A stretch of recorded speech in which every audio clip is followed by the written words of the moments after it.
and welcome back to In Presence We Trust, a podcast about the art and heart of holding group transformational spaces.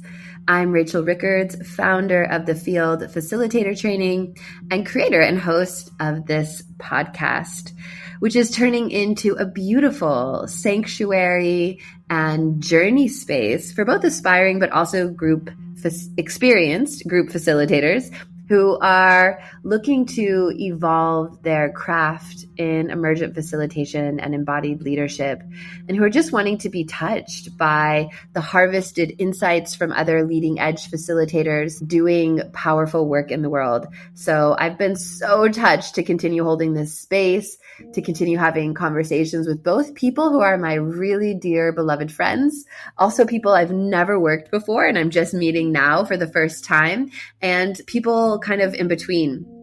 And I'm also really loving the community that's forming, the people who write and tell me that you watch every single week. And I would love to hear from you more around what are the topics that are really touching you? What pieces feel super engaging and really like they're lifting you up and giving you something for your work or for your own personal transformation?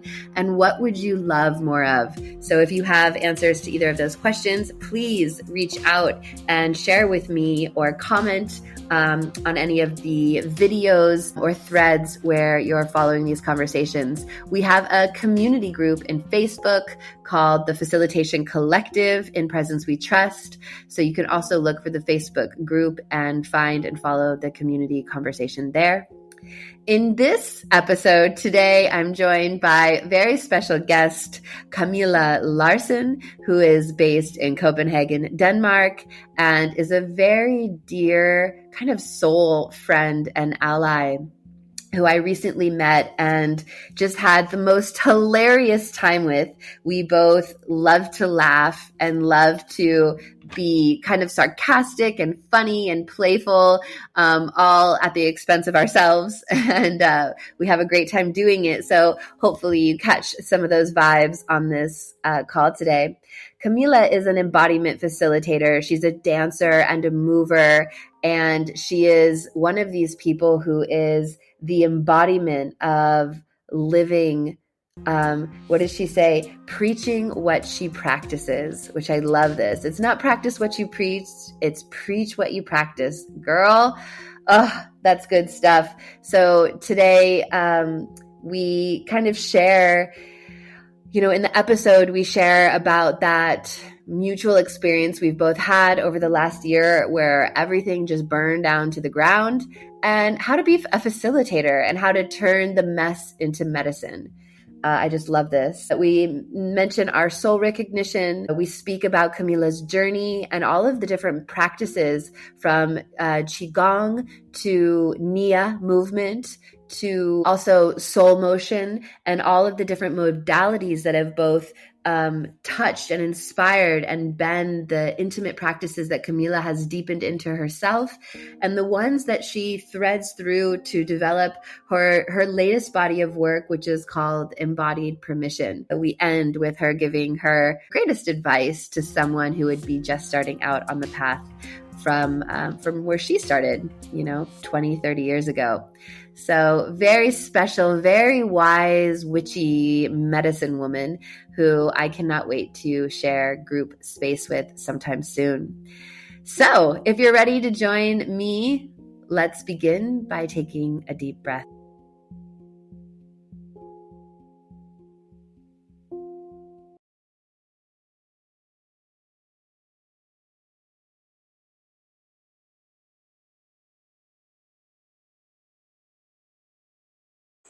So we just met in Copenhagen a few months ago. We've been in similar circles. We have some mutual beautiful friends and allies, and we met in Copenhagen, and we had this one of those people who you meet and there's just this instant recognition. It's like what, do we know each other? Like, wait, have we been together? Did we journey in a past life? We just had that like instant love affair where we had dinner and just like spill our deepest, most vulnerable, like all the things, just like naked, and here I am. And so I just want to really appreciate it's not every day I meet someone and feel like that. And I just want to appreciate you for that soul recognition and the beautiful, sunny, hilarious way that you're so inviting and welcoming and just lovely to be around.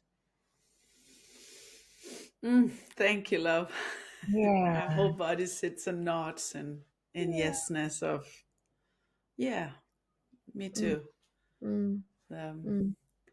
it felt like the outside world in that restaurant kind. We just made a bubble, and then it was Yeah. only naked truth. And like, all right, I could talk like the easy digestive, but you want to know, my life kind of fell apart, and this is what happened. And then, oh, just Yeah. that. The amount of truth we met each other, and the amount of Mm, I'm almost getting teary just saying it, but the mirroring mm, and like showing up mm. with open hearts, and I'm about to say with our bellies hanging out over our pants, but that kind of like, you know, what a ride, Rachel. I don't really know you, but I feel like I've known you forever. So you want to hear like just the last year, the rest. So Yeah. I really love that. So thank you for having me. I'm super excited. And yeah, truth Yeah. bombs down my thighs of, yes, let's also have fun as Yeah. Yeah. we You know, tend. Yeah. as we're starting on this note, it occurs to me just like there's a little bit of a um of an edge of being able to even share as a group facilitator, leader, teacher around like the struggle, around Mm, the like everything just got burned down and I'm just like like what next life? Like there's an edge of being seen that way. There's some kind of it feels taboo, but it feels like unacceptable, you mhm, know. I don't know if you have this, but for myself, I see some teachers and leaders on social media and it's just like, living their best life and everything's so amazing and they're like in their gowns and their jewels and their perfect relationships and I'm just like, "Oh my god, do I have the right to exist here too?" So there's something in that meeting between us of just like, "Oh, right, like I'm not alone in this." mhm, This mhm, happens sometimes. mhm, We also experience hard things and go through challenging times, and it doesn't mean I'm any less worthy of leading or teaching or holding space because of my struggles. And I'm curious, yeah, how if you have any kind of also taboo or insecurity or like hidden shame around that or how that occurs to you as holding your own struggle and being a group facilitator and leader. mm, nice question. Um, well, I always, and I think I'm gonna come back to our dinner. We both have like a big kind of online bullshit detector, you know. So I also want to show up no bullshit, and that sometimes looks quite messy. Mm, Um, and I think one of my key points is to make the mess the teaching. mm, So after literally what I shared, having everything burnt down and sold all the belongings and closing doors and opening windows and hanging out in that hallway in between the closed door and the open window is not yet there. So there I am in that unknown and that messiness and that fear and doubt and shame and disappointment and all of that. It somehow became even more, and I think you can relate to this. It just became even the teachings coming through is just so much more raw. mm, mm, So for me, it somehow feels as the more uncomfortable, or the more that before stepping into teaching, I have this good old friend of like, I should be in a different place that I am. I should have all my shit together. Da da da da. Yeah. But coming in and sharing, I have a story that I want to have all my shit together and I kind of don't, who can relate? It Mm, just creates that, like, yeah, that belonging, that, yeah, we're not alone. It goes from what I say, it goes from my story to becoming our story. mm, So it's not about holding it. mm, And that takes that bullshit off. mhm, And then all the teachings that I've gathered will then, will that I continue to practice myself will then show up kind of like in the now moment for people. mm, Um, so yeah, so they feel like there's a permission to draw outside the lines, or be messy, or um, be vulnerable. mm, you know. mm. So my best is to my thing is always naked truth. Like Mm, if it's alive in me, it's alive in the field. If it's alive in the field, like if it's there, let's use it, let's include it. And I know that's how you work as well. And um a friend of mine said yesterday, when I noticed that I not that I was dimming myself, but that I was telling myself a past story of now I would normally dim myself. mm. And then she said, you know what, Camilla? The more you dim, the more you want to dim and make yourself like less loud, the more loud you are, you know? And I was just like, yeah, I'm gonna, I'm gonna steal that one, right? Yeah. As we know it as facilitators, the one that's like holding or in contraction, and she like feels like not belonging, like she's the one we want to include. She's the one, our, at least for my part, but I'm saying um we want to include and like energetically have our wings around her back body, so that hey, your doubt and your you know trust, or self judgment of not being like everybody else, is welcome here. Like, Mm, let's bring it on. So I always do my best to show up with what is there in the now and not put on a beautiful teacher hat. yeah. Um, I'm curious, as you've done that over the years, like I was interested in the story of the time when you revealed the naked truth that you like was the most naked. Was just like, oh, I can't say that to or do that. I don't if there's one that you can share here of like and what happened, I'd be curious for that. I'm sure there's a good story in there. I bet there's a good story. I just want to like find Yeah. it. Um, well, there's several. I mean, coming from not having parents. My dad passed when I was 30, and my mom when I was 37. Mm, So that's very early for me, at least. Now, what is that? 13, 14 years later. I think that was the first part where I noticed that the medicine, the movement as my practice is what keeps me here in this in this mess. And the more daring I am to show, I literally have nothing to give today, but I'm here for me today, mm, and tears were running. um and those some of the people who showed up for this my that class, those particular classes, were, you know oh, finally I found somebody that I want to join my classes in, like that shows up and you know do the practice herself, or walk her talk, or whatever all the beautiful sayings are out there. So I think it's that was kind of the seed of, oh, that works too. It also works if I have a twisted ankle, I can sit down. It's not about, this was back in choreography days.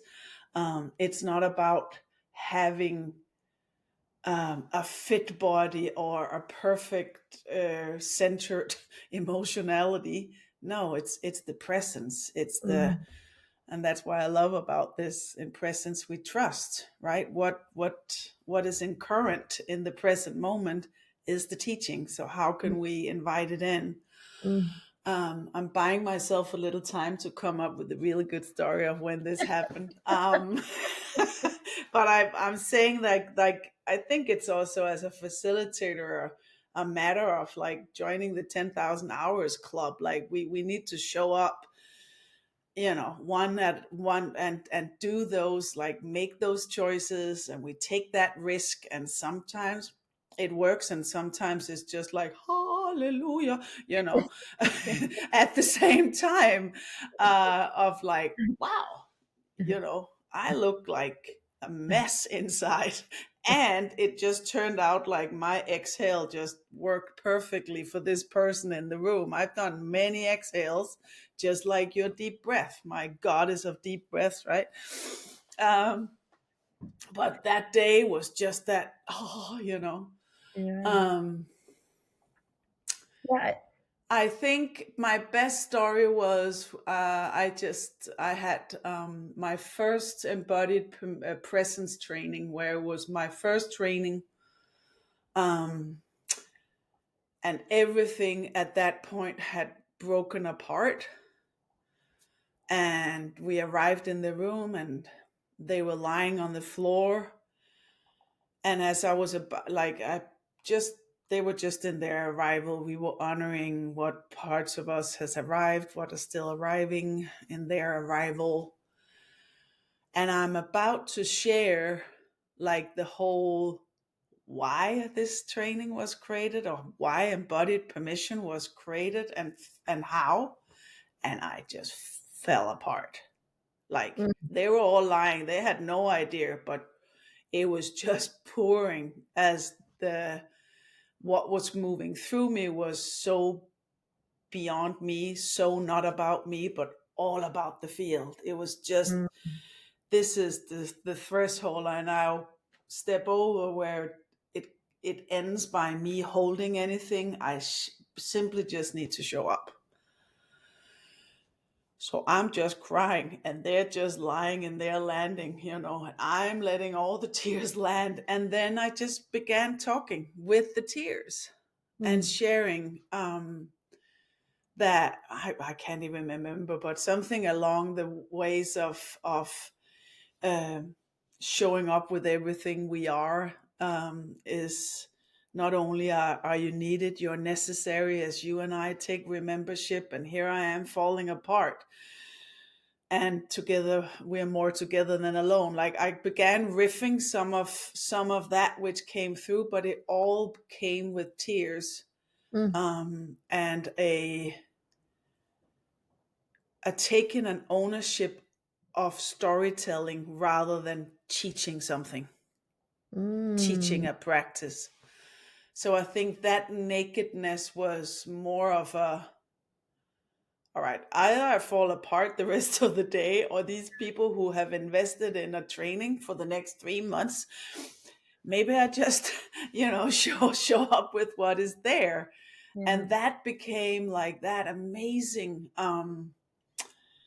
we talked about a relaxed anus at the end of the day. I mean, there was no needing to, like it was just this beautiful, honest, radical honesty field that was created through that falling apart, and really, really just sharing the naked truth. I think that Yeah. was my best story. There will be more, but Yeah. Yeah. Yeah. For now, I just want to honor also. I don't know if anyone who hasn't done this realizes the amount of risk involved in that moment of like feeling the pressure and the tension and the emotionality of what's there, feeling the personal heart activated, but being in a space of leadership and of holding space for other people to be in their process.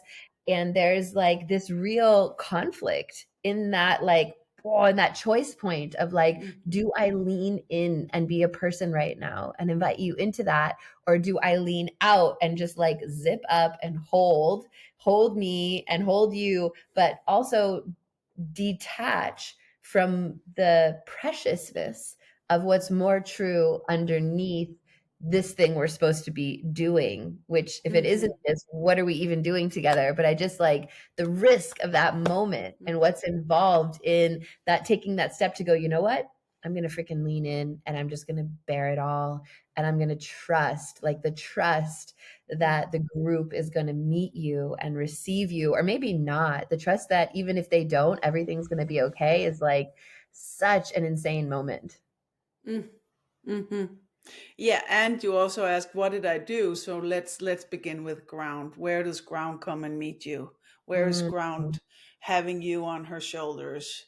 You know, we give a little, we get a little. If we give a lot, we get a lot of support from mm, her. You know, mm. so I started with vagus nerve journey and our magical cervical sigh, but our lowering of our deep bodies to be in that safe side of the nervous system. So I kind of like you said, selfishly, but a selfishly, okay, I'm gonna teach what's needed here for me now. And if Yeah. that's not and it's a self leadership training, if that is not leadership and like walking the talk or preaching what I practice, not practice what I preach, but the opposite way around, I don't know what is. So, yes, it's a risk and also it's a discernment, it's a choice making, and it's also some boldness. And that's the leader, that's the teacher I want to lean into, who Yeah. dares, like, fuck, you're real. You Yeah. had me at hello, you know? Yeah. Yeah. Yeah. Yeah, man, it's a moment. It's a moment. I'm still in a journey with this moment. Like it doesn't get easier. Like I would hate to break it to anyone. I mean, at least for me in my experience, it doesn't get easier because what happens for me is like I can't do performative vulnerability. So I can't go, "Oh, here's the moment I'm supposed to be vulnerable and now I'm going to do the thing that's vulnerable." Like that's You not, probably could, but well, I mean, not I so could, much. but yeah, then it would be more complicated. But so it's like, so then when I take the risk to be in my naked truth and be vulnerable with groups, then like it's always getting the, how to say this, it always calls me to share a more vulnerable truth because I can't Mm, just keep doing the same vulnerable thing like, oh, this is the moment where it's vulnerable to tell you about this because I've told all these groups about that because that was vulnerable. No, once I've shared that, it's like, okay, now that one's been shared. We're moved on. Now it's like down. And then it's like, so every time it actually gets, I like confront myself with the task of being more naked, mhm, more fucking vulnerable. And it's challenging. I just want to like name how challenging that is because I'm like bearing my heart and my soul. And there's the question like, is there enough safety mm, here for mm, everyone to hold that with me? For mhm. me to stay safe, even in the sharing of that, there's lots of questions like this, but just like naked truth sister to naked truth sister, like, I know, you know. Yeah, yeah, I know. And always, yeah. How can I find safety within myself and what's needed in here, you Yeah. know? And I want to just echo what you said. I never share something or move onwards in that risk and committing choice making. Yeah. I always, and I